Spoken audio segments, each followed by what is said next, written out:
आळस हा प्रत्येक माणसाच्या आयुष्यात कधी ना कधी येणारा एक मोठा शत्रू आहे. अनेक लोकांकडे मोठी स्वप्ने असतात, मोठी ध्येये असतात, काहीतरी वेगळे करण्याची इच्छा असते, पण त्यांच्यामध्ये आणि त्यांच्या यशामध्ये जर कोणती गोष्ट उभी राहत असेल तर ती म्हणजे आळस. आळस माणसाची ताकद कमी करत नाही, पण त्याची कृती थांबवते आणि त्या क्षणी कृती थांबते त्या क्षणी प्रगतीही थांबते. म्हणूनच आळसावर मात करणे हे यशस्वी आयुष्य जगण्यासाठी खूप महत्वाचे आहे. अनेक लोकांना वाटते की आळस हा शरीराचा थकवा असतो, पण प्रत्यक्षात आळस हा जास्त करून मनाचा थकवा असतो. जेव्हा आपल्याला एखादे काम कठीण वाटते तेव्हा त्यात लगेच आनंद मिळत नाही किंवा त्याचे परिणाम लगेच दिसत नाहीत, तेव्हा आपले मन ते काम टाळण्याचा प्रयत्न करते. उदाहरणार्थ, मोबाईलवर व्हिडिओ पाहणे सोपे आणि मजेदार वाटते, पण अभ्यास करणे किंवा व्यायाम करणे कठीण वाटते. त्यामुळे मन सहज गोष्टींकडे धावते आणि महत्वाच्या गोष्टी मागे पडतात. आपण अनेकदा म्हणतो की उद्यापासून सुरू करेन, पण तो उद्या कधीच येत नाही. एक दिवस दुसऱ्या दिवसात बदलतो, एक आठवडा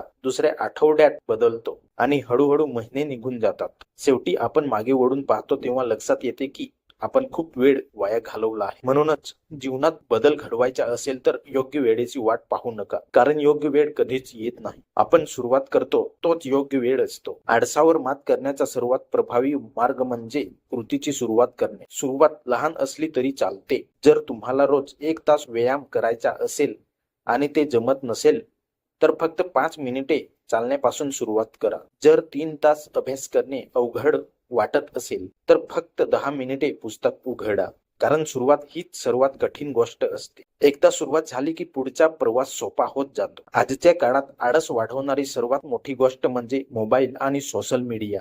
मोबाईल हा एक साधन आहे, पण अनेक लोकांसाठी तो वेळ वाया घालवण्याचे माध्यम बनला आहे.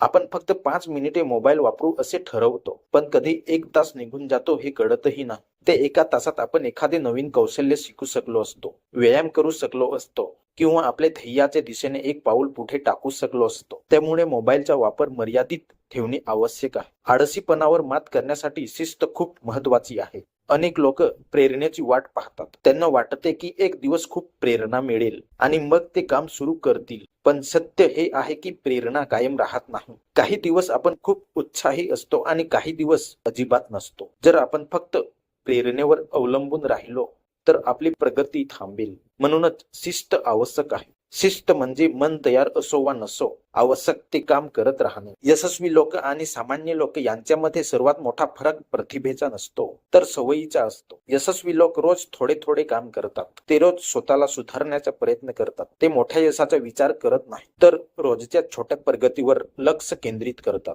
कारण त्यांना माहित असते की मोठे यश हे छोट्या प्रयत्नांच्या एकत्रित परिणामातून मिळते. जीवनात कोणतीही मोठी गोष्ट एक दिवसात घडत नाही. मोठे झाड एका रात्रीत वाढत नाही, मोठी इमारत एका दिवसात उभी राहत नाही आणि यशस्वी व्यक्तीही एका दिवसात तयार होत नाही. प्रत्येक मोठ्या यशामागे अनेक दिवसांची मेहनत, संघर्ष आणि सातत्य दडलेले असते. त्यामुळे स्वतःची तुलना इतरांशी करण्याऐवजी स्वतःचे कालचे रूपाशी करा. जर आज तुम्ही कालपेक्षा 1% जास्त चांगले असाल तर तुम्ही योग्य मार्गावर आहात. कधी कधी आपल्याला अपयश मिळते आणि त्यानंतर आळस वाढतो. मनात विचार येते की माझ्याकडून होणार नाही, पण लक्षात ठेवा, अपयश म्हणजे शेवट नाही. अपयश म्हणजे शिकण्याची संधी आहे. प्रत्येक यशस्वी व्यक्तीने अपयशाचा सामना केलेला असतो. फरक एवढाच असतो की त्यांनी हार मानली नाही, त्यांनी पुन्हा प्रयत्न केले आणि शेवटी यश मिळवले. आपल्या ध्येयाची सतत आठवण ठेवणे खूप महत्वाचे आहे. जेव्हा तुमच्या मनात तुमचे स्वप्न स्पष्ट असते तेव्हा मेहनत करण्याची प्रेरणा मिळते. स्वतःला रोज विचारा, मी आज जे काम टाळत आहे ते माझ्या भविष्यासाठी किती महत्वाचे आहे. हा प्रश्न तुम्हाला कृती करण्यासाठी प्रेरित करेल. शेवटी लक्षात ठेवा की आळस हा तुमचा स्वभाव नाही, ती फक्त एक सवय आहे. आणि ज्या प्रकारे वाईट सवयी लागतात त्याच प्रकारे चांगल्या सवयीही लावता येतात. आज तुम्ही घेतलेला एक छोटा निर्णय तुमचे संपूर्ण आयुष्य बदलू शकतो. म्हणून उद्यावर ढकलू नका, आजच सुरुवात करा. कितीही लहान पाऊल असले तरी ती उचला, कारण जो माणूस आज कृती करतो त्याच्याकडे उद्या यश येते. लक्षात ठेवा, स्वप्न पाहणारे खूप असतात, पण स्वप्न पूर्ण करणारे तेच असतात जे आळसावर विजय मिळवून रोज कृती करतात. धन्यवाद.